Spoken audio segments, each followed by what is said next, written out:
melihat lubang kecil dengan kerusakan yang masif. Apa kalau bukan luka tembak?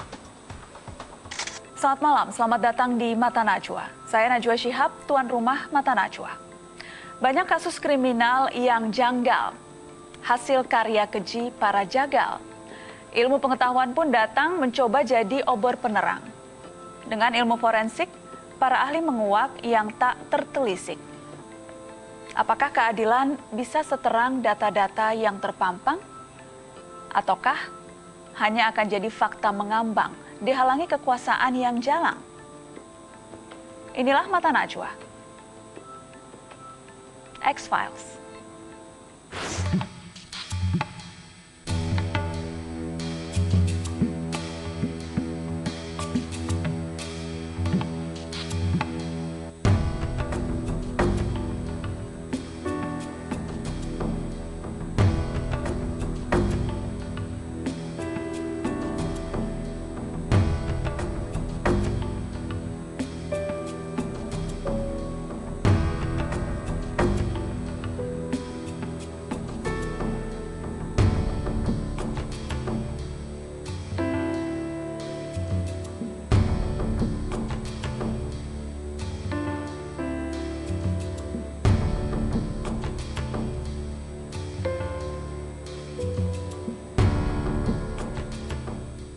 Anda masih di Mata Najwa episode X-Files. Saatnya saya hadirkan seorang dokter forensik dari Rumah Sakit Cipto Mangunkusumo, Jakarta yang kerap menjadi saksi ahli di sejumlah kasus fenomenal, Dr. Abdul Munim Idris. Selamat malam, Dok.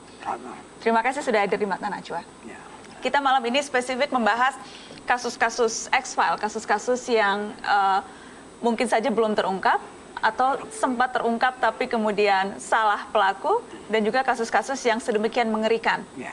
Anda berpengalaman sudah malang melintang 40 tahun ya, Dok? 40 tahun. 40 tahun menjadi dokter forensik. Sepanjang pengalaman puluhan tahun itu, kalau saya tanya dari yang pertama kali terlintas di benak, kasus apa yang paling diingat? Sekitar tahun 81 lah.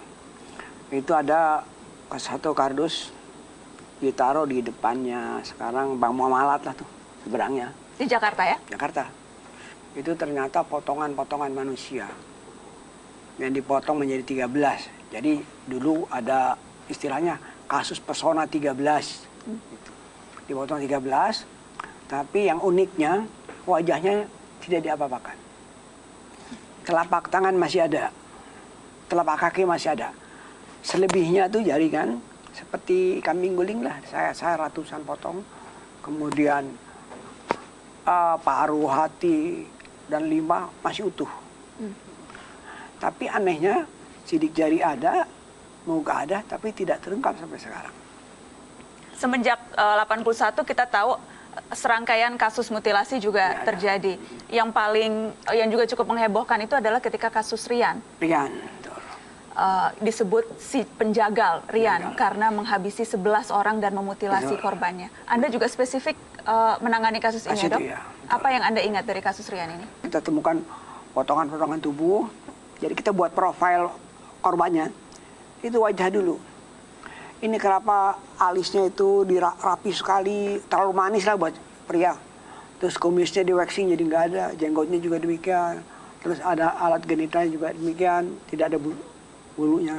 Jadi dengan polisi waktu itu, Pak Helmi Santika saya masih ingat, ini mestinya komunitas gay nih Pak.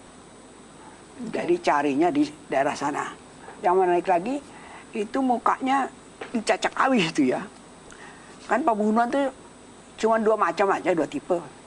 Sebagai sarana untuk mencapai tujuan, jadi mau merampok bank, satpamnya dibunuh, itu lukanya sederhana. Satu lagi pelampiasan emosional, itu sampai dirusak banyak. Nah ini kategorinya ini. Pelampiasan emosional pasti kemudian tindakan pelaku terhadap korban juga. Wah iya, itu sampai kalau dihitung susah lah berapa ratus cacakan. Tapi yang menarik di sini adalah ternyata mulut korban itu dibelah.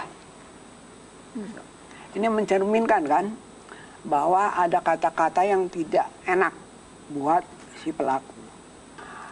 Di bagian perutnya itu potongannya sedikit kecil-kecil begini. Nggak seperti di tempat samurai lah. Artinya apa? Senjata kecil ini, pisau dapur bisa, Jangan cari samurai lah, seperti itu. Itu dari jenis luka yang ditimbulkan. Kemudian juga ada luka-luka yang berbentuk, kita istilahnya luka lecet-tekan berbentuk bundar-bundar di sini. Cari Pak, kita selalu koordinasi dengan penyidik. Kemungkinan seperti kayak kursi yang dari logam kan ada kan kayaknya. Kemudian pihak kepolisian mengatakan, dok di TKP ada linggis dok, bisa itu masuk. Ukurannya sekian, cocok. Gitu. Bahwa kemudian saya juga sempat teringat korban dimutilasi dalam keadaan hidup, jadi sesungguhnya belum meninggal ketika itu. Itu juga salah satu kesimpulan Anda kan? Iya, jadi kalau banyak luka di pengadilan tuh sering ditanya tuh, yang mana duluan dokter? Kita bisa jawab yang ini dulu atau yang ini nomor 2, ada persyaratannya itu. Jadi ada jeda waktu antara yang pertama dan kedua minimal 4 jam. Yaitu untuk melihat respon tubuh, reaksi jaringan lah, sel polimorfonuklear, sel-sel darah putih yang akan berkumpul pada daerah tempat trauma tadi. Okay. Nah, kita periksa, ternyata di paha kanannya secara mikroskopik ditemukan reaksi radang tadi. Jadi berarti motongnya sebelum tewas.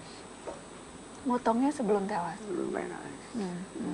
Si korban kan mengalami juga tusukan, berapa puluh tusukan yang kena hati, kemudian kepalanya juga dipukul oleh gagang sobor sampai retak. Nah, tapi itulah meninggalnya lama di situ.